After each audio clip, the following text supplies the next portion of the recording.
Hello students, welcome to the channel Learner विज्ञान।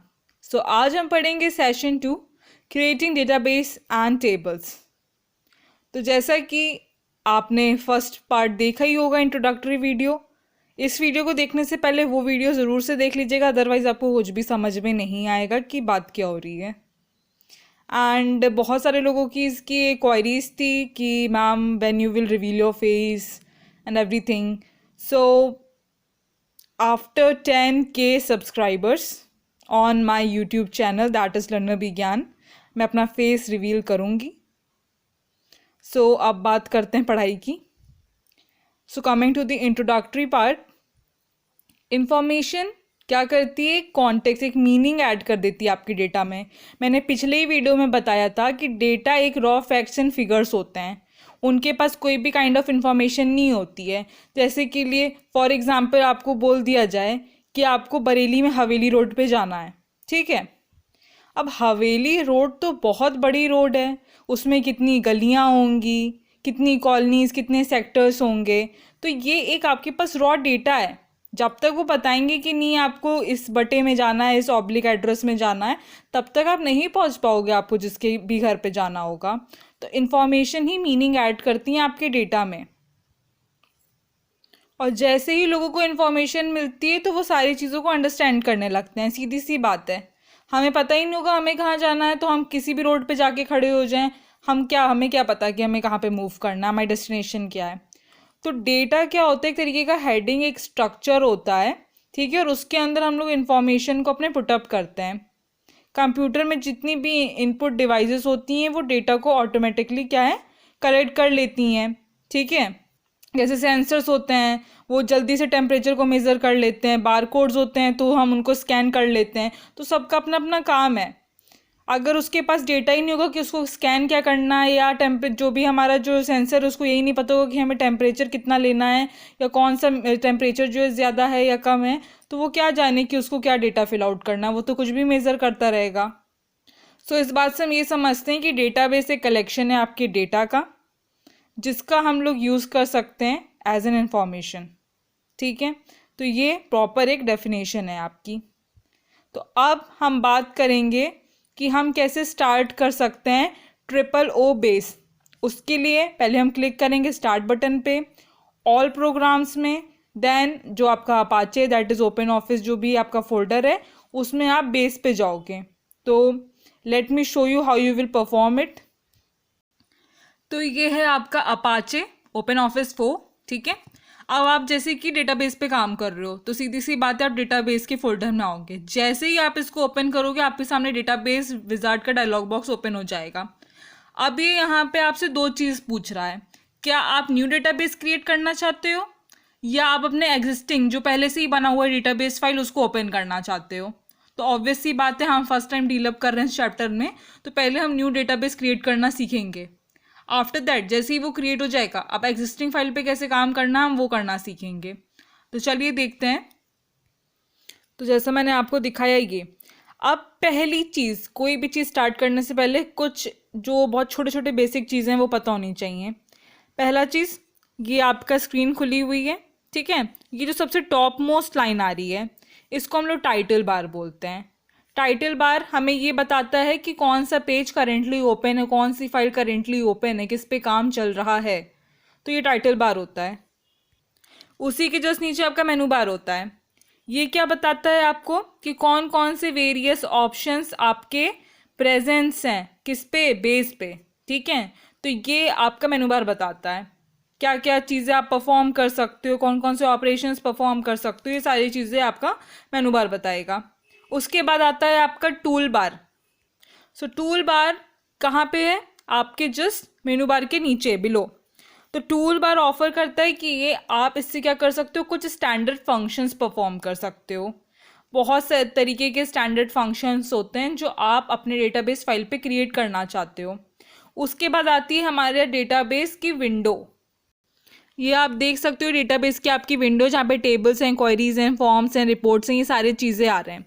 तो ये आपकी डेटाबेस की विंडो होती है, जहाँ पे आपको बहुत सारी सेपरेट सब विंडोज़ दिखाई दे रही हैं। आपको दिख रहा है ना, सेपरेट सब विंडो है, सब सारी डिवाइडेड है एक पार्ट में। तो ये होती है आपकी डेटाबेस विंडो। फिर आपके आते हैं ऑब्जेक्ट बटन्स। इसमें आप बहुत सारी चीज़ें परफॉर्म कर सकते हो। फॉर एग्जांपल अगर आपको क्वेरीज पे काम करना है तो आप क्वेरीज का यूज़ कर सकते हो, रिपोर्ट्स पे काम करना है तो रिपोर्ट्स। तो ये आपके ऑब्जेक्ट बटन्स हैं। ये पूरे डेटाबेस विंडोज़ में ये सारी चीज़ें आपकी ओवरऑल जो हैं वो पूरे आपके कंपोनेंट्स होते हैं डेटाबेस विंडोज़ के। इसके बाद आता है आपका स्टेटस बार। ठीक है, सबसे नीचे देख रहे होगे सबसे एंड पे यहाँ पे कुछ लिखा हुआ है। क्या लिखा है यहाँ पे? HSQL database engine. ठीक है, तो ये आपका स्टेटस बार है। ये सबसे लोएस्ट लेफ्ट कॉर्नर में प्रेजेंट होता है आपके बेस के विंडो पे। इसका काम ये है कि ये आपको पूरी प्रोग्रेस बताता है, आपके डेटाबेस की क्या प्रोग्रेस है, कहाँ तक पहुँचा, क्या क्या उसकी प्रोसेसिंग हुई है, ओवरऑल चीज़ें आपका स्टेटस बार बताता है। उसके नाम से ही आप आइडेंटिफाई कर सकते हो किसी भी चीज़ का स्टेटस बताना कि वो अभी किस पोजीशन पे है, कहाँ मौजूद है। और ये चीज़ तो आप सभी जानते होंगे, पिछले ही वीडियो में मैंने बताया था कि जो आपका डेटाबेस का एक्सटेंशन होता है वो .odb होता है। ठीक, अब हम बात करते हैं क्रिएटिंग अ डेटाबेस की। अभी मैंने जस्ट ही ये फाइल ओपन करी थी आपके सामने, जस्ट अभी। ठीक है, इसमें भी ये लोग क्रिएट कर रहे हैं डेटाबेस। उसके बाद नेक्स्ट क्लिक कर देंगे तो आपका न्यू डेटाबेस जो है वो क्रिएट हो जाएगा। अब कैसे क्रिएट करना है और कैसे कैसे हमें परफॉर्म करना है, अब हम ये सीखते हैं। फॉर एग्जाम्पल आपका ये विंडो खुला है, आपने क्रिएट किया न्यू डेटाबेस, आपने नेक्स्ट क्लिक कर दिया। ठीक है, अब ये आपसे क्या क्या चीज़ें मांग रहा है? पहली चीज़ ये मांग रहा है कि आप टेबल विजार्ड का यूज़ करके अपना टेबल क्रिएट करना चाहते हो या अपने टेबल को आप स्क्रैच से स्टार्ट करना चाहते हो। स्क्रैच आजकल का बहुत कॉमन वर्ड हो गया है कि मतलब जब आपको ज़ीरो से कोई चीज़ को स्टार्ट करना है, आपको उसका ABCD भी नहीं आता है। तो दो ऑप्शंस हैं आपके पास, आप जो भी चूज़ कर लो। ठीक है, तो इसमें आप करोगे no, do not register the database. ठीक है, एंड आप दोनों पे टिक लगा दोगे। दैट मीन्स कि डेटाबेस को ओपन करना है एडिटिंग के लिए भी और हमें क्रिएट करनी है टेबल विजार्ड यूज़ करके। उसके बाद आप फिनिश क्लिक कर दोगे। ठीक है, जैसे ही आप फिनिश क्लिक करोगे, ठीक है, तुरंत वो आपसे बोलेगा कि आप तुरंत ही अपने डेटाबेस फाइल का नाम सेट कर दो। ठीक है, तो तुरंत आप क्या करोगे? अपने डेटाबेस का नाम सेट कर दोगे। तो हम अपने डेटाबेस का नाम रख देते हैं इनवॉइस के नाम से, जैसा ही आपके बुक में दिया गया है। तो I am going to type invoice and now I will press save and then the file will be saved. तो ये आप देख सकते हो स्टूडेंट्स कि आपका ओपन ऑफिस बेस ओपन हो गया एज इट इज़, जैसा कि फ़ोटो में दिखाया था आपकी बुक में, सेम वैसे ही खुल गया। ये डेटाबेस का आपका विंडो है, ये सारी चीज़ें आपकी टेबल, क्वेरीज, ये आपके ऑप्शन टूल्स हैं, तो ये आपका ओपन हो गया। अब चलिए हम लोग स्टार्ट करते हैं काम करना। तो जैसे ही आपने टेबल विजार्ड की हेल्प से अपना टेबल क्रिएट करा है डेटाबेस, तो टेबल विजार्ड आपकी हेल्प करेगा कि आप कैसे ईजिली अपनी टेबल को क्रिएट कर सकते हो और कैसे स्टेप बाय स्टेप आपको गाइड करेगा कि आप डेटाबेस विजार्ड में कैसे इंफॉर्मेशन को टेक कर सकते हो, कैसे रीड आउट कर सकते हो और कैसे इंफॉर्मेशन को प्रोवाइड कर सकते हो। सो स्टूडेंट्स, टेबल विजार्ड का डायलॉग बॉक्स ओपन हो जाएगा। यहाँ पे आप स्टेप्स देख सकते हो कुछ। यहाँ पे लिखा है कि select fields for your table. कौन सी कैटेगरी में आप बना रहे हो डेटाबेस, बिजनेस या पर्सनल? बिजनेस बना रहे हो। ठीक है, सैम्पल टेबल में बहुत सारे ऑप्शंस आएंगे, assets ID, asset current value, department, ये सारी चीज़ें आएंगी। आपने फॉर एग्जांपल एसेट्स ले लिया। ठीक है, उसके बाद आप क्या करोगे? ओके क्लिक कर दोगे, मतलब फिनिश क्लिक कर दोगे एंड देन आपका जो टेबल विजार्ड है वो आपकी जितनी भी जो न्यू फाइल बनी थी उस पर अप्लाई हो गया। अब हम बात करते हैं कि जो हमने अभी इनवॉइस नाम की डेटाबेस फाइल बनाई है, मतलब जो हमारी एग्जिस्टिंग फाइल है, उसको हम कैसे डेटाबेस में ओपन करेंगे। So let's come to that point.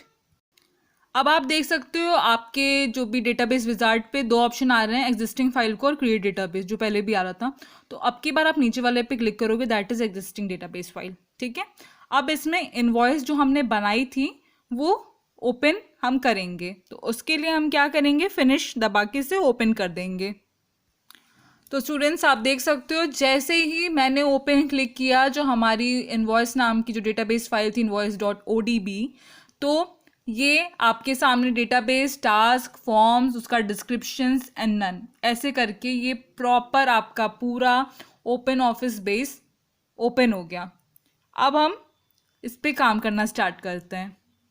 तो जब आपने अपना इन्वॉइस वाली जो एग्जिस्टिंग फाइल थी ओपन कर ली, इसके बाद आप क्या करोगे, फाइल में जाकर के ओपन कमांड प्रेस करोगे या Ctrl+O भी आप यूज़ कर सकते हो।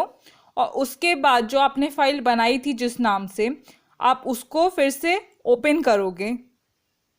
तो ये जो एग्जिस्टिंग बना हुआ था हमारा, इसमें हम क्या करेंगे, फाइल में जाएंगे, ओपन क्लिक करेंगे और फॉर एग्जांपल हम कोई भी अपनी फाइल ले रहे हैं, लाइक record1 जो हमने मैक्रोस के लिए यूज़ किया था, ठीक है। उसके बाद हम ओपन क्लिक कर देंगे। तो हमारी जो मैक्रोज वाली फाइल थी, मैंने जो ये डेटा बनाया था स्टूडेंट्स का, वो वीडियो रेफर करिएगा, ठीक है। हम इसको कनेक्ट कर दे रहे हैं अपने डेटाबेस की फाइल में। इससे क्या ईजिली रहेगा हमारे लिए फील्ड्स को मेंटेन करना, एट्रीब्यूट्स को मेंटेन करना। आपको पता होगा फील्ड्स एंड एट्रीब्यूट्स क्या होते हैं डेटाबेस के इंट्रोडक्टरी वीडियो देखने के बाद। सो आइए अब आगे चलते हैं। अब हम क्या करेंगे, अब हम टेबल्स को क्रिएट करेंगे with the help of table wizard, ठीक। टेबल विजार्ड्स में क्या होता है कि आप एम्प्टी डेटाबेस में भी अपने नीड्स के हिसाब से बना सकते हो कोई भी टेबल, या एग्जिस्टिंग डेटाबेस जो बनाया है पहले से उसके भी अकॉर्डिंग आप बना सकते हो। बट सिंपलेस्ट वे जो है क्रिएट टेबल करने का, वो टेबल विजार्ड्स के थ्रू होता है। और अनदर मेथड आपका डिज़ाइन के थ्रू भी होता है। दो टाइप के आपके टास्क होते हैं, आप या तो आप टेबल विजार्ड का यूज़ कर लीजिए या तो फिर आप डिज़ाइन व्यू का यूज़ कर लीजिए। इन दो मेथड से आप कर सकते हैं, बट ईजी जो है टेबल विजार्ड है। तो सबसे पहले अभी टेबल विजार्ड से कैसे बनाएंगे वो जानते हैं।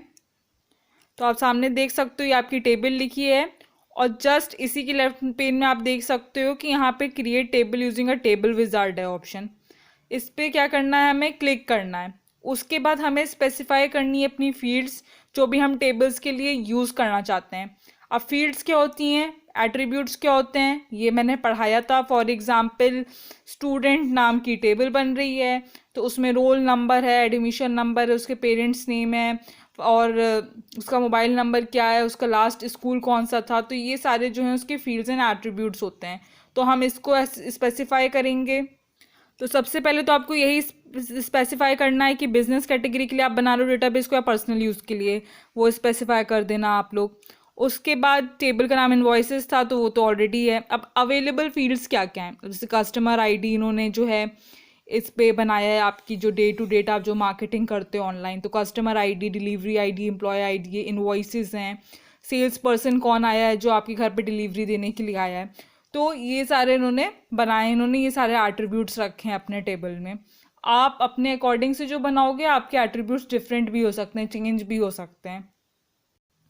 एट्रीब्यूट्स रखने के बाद अब आपका सबसे इंपॉर्टेंट काम होता है फील्ड के टाइप्स एंड उनका फॉर्मेट। फॉर एग्जाम्पल अगर कस्टमर की आईडी है तो आईडी हमेशा न्यूमेरिक फॉर्म में होती है, तो न्यूमेरिक होनी चाहिए। दूसरी चीज़ इनवॉइस है, इनवॉइसेस की भी आईडी जो होती है वो न्यूमेरिक होती है, इंटीजर टाइप होती है, तो वो भी इंटीजर होनी चाहिए। डेट, शिप डेट, सारी चीज़ आपकी न्यूमेरिक होते हैं, दैट मीन्स इंटीजर होते हैं। तो ये ठीक, अगर आपको किसी का नेम लिखना है कि आप किसको डिलीवर कर रहे हो तो उसके लिए आप क्या यूज़ करोगे, कैरेक्टर, कैर टाइप यूज़ होता है उसमें, ठीक। अब हम क्या करेंगे, सेट करेंगे प्राइमरी की। ये मैंने पढ़ाया इंट्रोडक्टरी वीडियो के डेटाबेस में।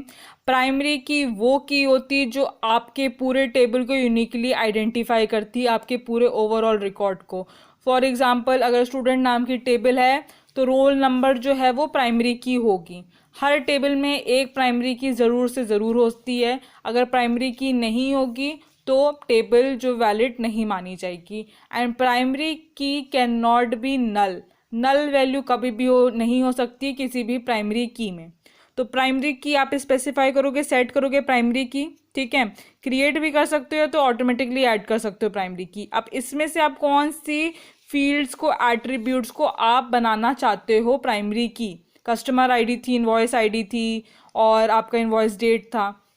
तो इनवॉइस आईडी हर एक कस्टमर की यूनिक होगी, किसी भी सेम कस्टमर की एक जैसी इनवॉइस आईडी नहीं हो सकती है, तो सबकी इनवॉइसेस डिफरेंट होगी। तो इसमें हमारी प्राइमरी की जो है वो इनवॉइस आईडी सेट हो जाएगी। और लास्ट में जब आप स्पेसिफाई कर दोगे प्राइमरी की वगैरह, फिर वो आपसे लास्ट में ये पूछेगा कि क्या आप अपने टेबल का नाम चेंज करना चाहते हो। जैसे कि इनवॉइस से था, इनवॉइसेस से था पहले, क्या आप उसको चेंज करना चाहते हो। अगर चेंज करना चाहते हो तो वो आपको एक चांस दे रहा है चेंज करने का। नहीं करना चाहते हो तो आप क्या करोगे, फिनिश कर दोगे। एंड देन आपका जो भी टेबल है, जो भी आपका डेटाबेस है, वो क्रिएट हो जाएगा। और जैसे ही आपने फिनिश किया, आप देख सकते हो customer ID, invoice date, ship date, ये सारी चीज़ें आपकी आ गई और ये आपके डेटाबेस में नीचे दिखने लगा कि आपने कौन सी टेबल क्रिएट करी है, इनवॉइसेस नाम की। तो ये सारी चीज़ें थी आपके इस चैप्टर में। So student, that was all about this chapter. Thank you for watching this video. Please like and subscribe to my channel Learner Begyan. Thank you very much.